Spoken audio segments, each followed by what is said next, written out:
साडी हौसला अफजाई आसमान करूगा, तेन दिल्ली इकट्ठ परेशान करूगा, पर हौसला और फैसले किसान करूगा।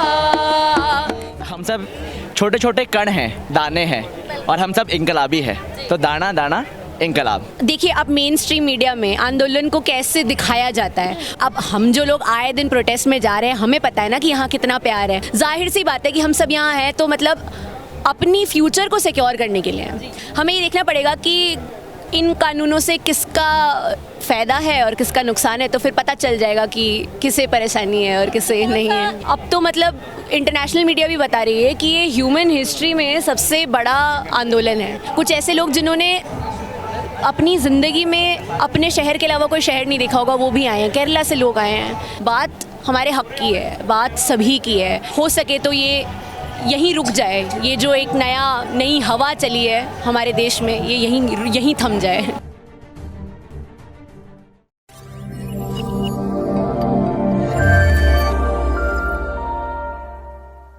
दर्शकों, ਤੁਸੀਂ ਦੇਖ ਰਹੇ ਹੋ ਪੰਜਾਬ ਨਿਊਜ਼ ਤੇ ਮੈਂ ਹਰਜੀਤ ਕੌਰ। ਜਿੱਥੇ ਤੁਸੀਂ ਦੇਖਿਆ ਕਿ ਇਸ ਕਿਸਾਨੀ ਅੰਦੋਲਨ 'ਚ ਹਰ ਕੋਈ ਵੱਖਰੇ ਤਰੀਕੇ ਨਾਲ ਪ੍ਰੋਟੈਸਟ ਕਰ ਰਿਹਾ, ਤਾਂ ਦਿੱਲੀ ਯੂਨੀਵਰਸਿਟੀ ਦੀ ਗੱਲ ਕਰਦੇ ਹਾਂ ਤਾਂ ਉੱਥੋਂ ਵੀ ਸਟੂਡੈਂਟ ਇੱਕ ਨਾਟਕ ਪ੍ਰਦਰਸ਼ਨ ਕਰਨ ਆਏ ਨੇ। ਨਾਲ ਹੀ ਕਈ ਗੀਤਾਂ ਦੇ ਜ਼ਰੀਏ ਉਹਨਾਂ ਨੇ ਕਿਸਾਨੀ ਅੰਦੋਲਨ ਨੂੰ ਸੰਬੋਧਨ ਕੀਤਾ। ਗੱਲਬਾਤ ਕਰਾਂਗੇ ਇਹਨਾਂ ਨਾਲ। ਸਤਿ ਸ਼੍ਰੀ ਅਕਾਲ ਜੀ। सत श्री अकाल जी। कहाँ से आए हो आप? हम सब दिल्ली से आए हैं। हाँ, हमारी टीम का नाम है द पार्टिकल कलेक्टिव। हमारी एक छोटी सी ऑर्गेनाइजेशन है। हम लोग नाटक बनाते हैं, लिखते हैं, कुछ ऐसे ही, मतलब थिएटर से जुड़े हुए हैं हम लोग बेसिकली। आपने यहाँ पे भी थिएटर किया है, तो कौन सा थिएटर आपने किसानी आंदोलन को संबोधन किया? हमारा एक नाटक है जो हमने पिछले 3 महीने में आंदोलन में जाकर और वहाँ से कंटेंट लेकर, न्यूज़ पढ़कर के बनाया है। एक स्क्रिप्ट तैयार करी है, वो 1 घंटे की स्क्रिप्ट है। उसका नाम है दाना दाना इनकलाब। जैसे दाना दाना इनकलाब आपने बोला है, तो उसका क्या मोटिव था, क्यों, कैसे आपने पेश किया है वहाँ पे? दाना दाना इनकलाब हमने नाम रखने का मैं आपको रीज़न बताता हूँ कि हम सब छोटे छोटे कण हैं, दाने हैं, और हम सब इनकलाबी है, तो दाना दाना इनकलाब हमने वहाँ से निकाला। और पहला ड्राफ्ट हमने जब बनाया था तो 5 घंटे के अंदर हमने बनाया था पहला ड्राफ्ट। यहीं सिंगो बॉर्डर पे हमें परफॉर्म करना था, यहाँ पे हमें इनवाइट किया गया था, तो हमने रात को 3 बजे ख़त्म किया है और यहाँ आ गए हम 10 बजे परफॉर्म करने के लिए। उसके बाद तब ये नाटक था 10 मिनट का, और अब आप देख सकते हैं कि बढ़ते बढ़ते दिसंबर से अभी मार्च आ गया है और ये बढ़ के करीब 1 घंटे का नाटक हो गया है जी। आपने काले कपड़े पहने हुए हैं, इसका क्या मतलब है, क्यों काले कपड़े क्योंकि कानून भी काले हैं इसलिए आपने काले कपड़े? नहीं, मतलब वैसे थिएटर में भी ये होता है कि हर एक चीज़ का स्टेज पे एक मीनिंग जाता है ना। हर चीज़ की एक सिंबलिज्म होती है, तो हम किसी एक रंग को पक्षपात नहीं करना चाहते थे, तो हम बेरंग आए हैं और रंग हम अपने नाटक से भरते हैं स्टेज पे। तो हाँ, ब्लैक भी तो एक रंग है, उसके बारे में भी तो बताइए। नहीं, एक्चुअली ब्लैक रंग में सारे रंग सीमित हो जाते हैं ना, तो बस इसलिए। और वैसे भी मतलब वैसे रोज जाहिर करने का एक तरीका है कि काले कपड़े पहने। हाँ, मतलब ये भी यूजुअली प्रोटेस्ट में लोग ऐसे ही करते हैं ना, वो काला दिखाते हो, कहते हैं वी रिजेक्ट यू, हम तुम्हें ठुकराते हैं, है ना, तो इसलिए भी। जैसे हम देख रहे हैं, पहले भी दिल्ली यूनिवर्सिटी के स्टूडेंट आए, उन्होंने भी प्रदर्शन किया, लेकिन वो कह रहे कि हम घर नहीं बता के आए, क्योंकि अगर हम सोसाइटी में बता के आएंगे, या ये बोले आपकी हंसी से पता लगा कि आप ही बता के नहीं आए हो, क्या है ऐसा? नहीं, ऐसा नहीं है। मतलब हम में से कुछ लोगों के परिवार काफ़ी मतलब सपोर्ट में है, और ऐसा नहीं है कि कोई सपोर्ट में नहीं है, ऐसी कोई बात नहीं है। बात ये है कि चिंता करते हैं। अब बात देखिए, अब मेन स्ट्रीम मीडिया में आंदोलन को कैसे दिखाया जाता है, बहुत ही मतलब बुरी तरीके से दिखाया जाता है, और जानबूझकर मतलब उसको मलाइन करने के लिए ऐसा दिखाते हैं कि ये आंदोलन जीवी जो लोग हैं, देखिए कितने आक्रोशित हैं, ये कैसे मतलब वायलेंस करते हैं, ये है वो है। अब हम जो लोग आए दिन प्रोटेस्ट में जा रहे हैं, हमें पता है ना कि यहाँ कितना प्यार है। हमें पता है कि लोग घर बार छोड़कर, बच्चों को छोड़कर, खेतों को छोड़कर इतनी दूर दिल्ली आके बैठे हैं। अब कोई मतलब इसके पीछे कोई वेस्टेड मोटिव तो हो ही नहीं सकता है। जाहिर सी बात है कि हम सब यहाँ हैं तो मतलब अपनी फ्यूचर को सिक्योर करने के लिए। अब ये बात तो हमें पता है। अब हमारे घर वाले तो उठ के आते नहीं, वो तो हैं मतलब 9 से 5 की नौकरी करने वाले लोग। उनके पास एक ही सहारा है, ये रेडियो टीवी इंटरनेट पे गोदी जी ने अपनी मीडिया को एकदम ऐसा छा रखा है कि सब नैरेटिव जो है वो लोग अपने हिसाब से मोड़ लेते हैं। पर वही है, मतलब उनको भी वही दिखता है। पर ठीक है, ऐसे ही मतलब हम जैसे लोग ही आंदोलन में जाकर जब बात करते हैं, जो घर जाके वापस ये बातें घर वालों से करते हैं, धीरे धीरे करके परसेप्शन को चेंज करने की कोशिश करते हैं, तो बदलाव आएगा। हमें इस बात में पूरा विश्वास है कि बदलाव आएगा। देखा जाए तो जो भी दिल्ली में इस किसानी आंदोलन को प्रोटेस्ट करता है तो उसे तंग परेशान भी किया जा रहा है। बिल्कुल बिल्कुल किया जाता है। मतलब वही तो बात है ना कि हमें ये देखना पड़ेगा कि इन कानूनों से किसका फ़ायदा है और किसका नुकसान है, तो फिर पता चल जाएगा कि किसे परेशानी है और किसे नहीं है। एक गाना लेके आप इस किसानी आंदोलन में आए हो जो आपने स्टेज पे भी बोला है। चलिए, तो अगर हम काले कानूनों की बात कर रहे हैं और परेशानी और नुकसान और फ़ायदे की बात कर रहे हैं, तो कन्वर ग्रेवाल जी का गाया हुआ एक गाना है फैसला दे फैसले, वो सुना देते हैं आपको। जरूर।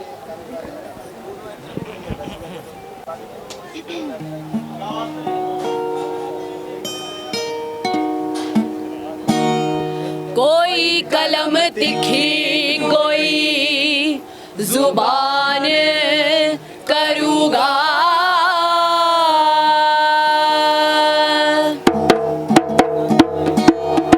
कोई कलम तिखी, कोई जुबान करूँगा, तेनू दिल्ली इकट्ठ परेशान करूँगा, तेरा फायदे नालों ज़्यादा नुकसान करूँगा, दिल्ली इकट्ठ परेशान करूँगा, पर फैसला दे फैसले किसान करूँगा। बस 4-5 घंटे आधी वाट दिल्ली है, तेनू याद करवा देंगे औकात दिल्ली है, तेरी एक उत्ते चढ़ के जयकार लाउणगे, जयकार लाउणगे, साडी हौसला अफजाई आसमान करूँगा,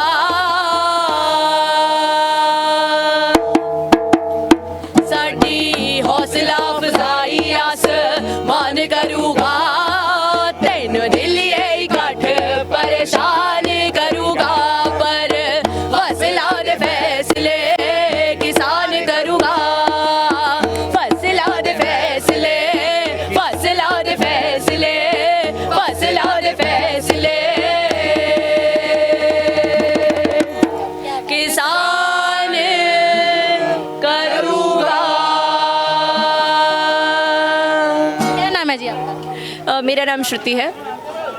श्रुति, हाँ जी। श्रुति जी, आपने भी एक जो गाना अभी रिप्रेजेंट किया है किसान आंदोलन को, कैसे लगता है कि पूरे देश में एक बदलाव आया इस किसानी आंदोलन से?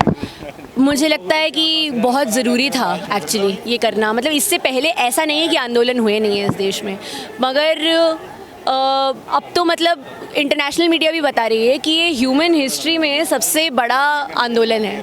और पिछले कुछ सालों में जो अचानक फांसीवाद हमारे देश में बढ़ गया है ना, तो फांसीवाद का एक को ही जवाब है कि वापस जाओ, और वो तभी होगा जब हम लोग सब साथ मिलकर बड़ी तादाद में बदलाव के लिए मांग करेंगे, जो कि हम कर रहे हैं। फिलॉसफी को लेके चलते हैं। किसी एक की नहीं, ऐसी बात नहीं है। मतलब हम बहुत सारे राइटर्स और फिलोसोफर्स से इंस्पायर्ड हैं, तो जो भी बराबरी की बातें करते हैं, जो ये कहते हैं कि हवा, पानी, खाना, इन सब पे किसी एक का नहीं, मतलब कम्युनिटी जो है उसको उसका ओनरशिप होना चाहिए इस पे। तो बस आपने बोला ना कि पेरेंट्स कहीं किसी को सपोर्ट करते हैं और कहीं नहीं भी करते, क्योंकि डरते हैं इस सिस्टम से, है ना, कि जो सिस्टम ही करप्ट हो चुका है, तो किसानी आंदोलन करना भी कहीं ना कहीं दिल्ली वालों को मुश्किल है ना। तो जो आपने ये बात कह दी, आपने कहा कि यहाँ पे कहा जाता है कि ये अकेली फसलों की बात नहीं है, नस्लों की भी बात। आपको लगता है कि अगर किसान ना रहा तो आप पे भी प्रभाव पड़ेगा?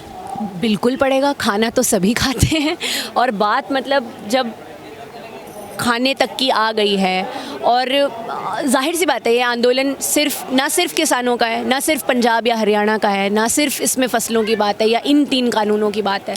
बात हमारे हक की है, बात सभी की है, और इस एक आंदोलन के ज़रिए हम कई जो हमारे इश्यूज़ हैं कंट्री में, उन सभी को हाईलाइट कर रहे हैं। एक तरह से ये कल्मिनेशन है कई बातों का, जो फाइनली अब आके एकदम ऐसा मतलब उबाल तक पहुंच गया है। मुझे लगता है इसमें फ्रीडम ऑफ स्पीच की बातें हैं, इसमें प्रेस फ्रीडम की बात है, मतलब और भी कितनी चीज़ें, पितृसत्ता, जातिवाद, पूंजीवाद, कितनी ही चीज़ें, और ये सारी बातें हमारे नाटक में भी हैं।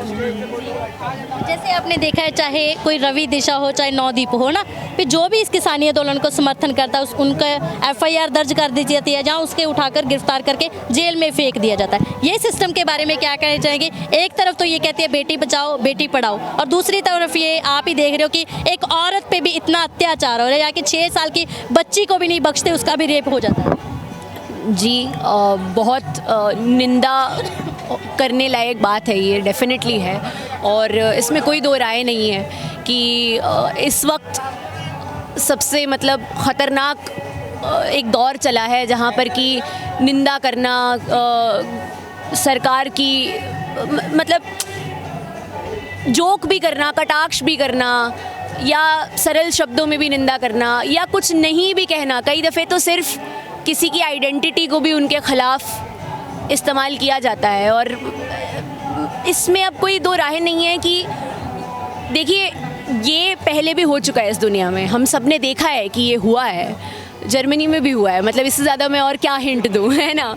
तो हम कहीं उस तरफ बढ़ते ही ना चले जाएं, और हो सके तो ये यहीं रुक जाए, ये जो एक नई हवा चली है हमारे देश में, ये यहीं थम जाए। तो मेरा लास्ट सवाल है, जैसे आप देख रहे हो कि यहाँ पे एक ही बात बोली जा रही है, पंजाब और हरियाणा का आंदोलन है, लेकिन आप भी इसमें प्रोटेस्ट करें, आपको लग रहा है कि ये अकेले ही पंजाब और हरियाणा का आंदोलन है?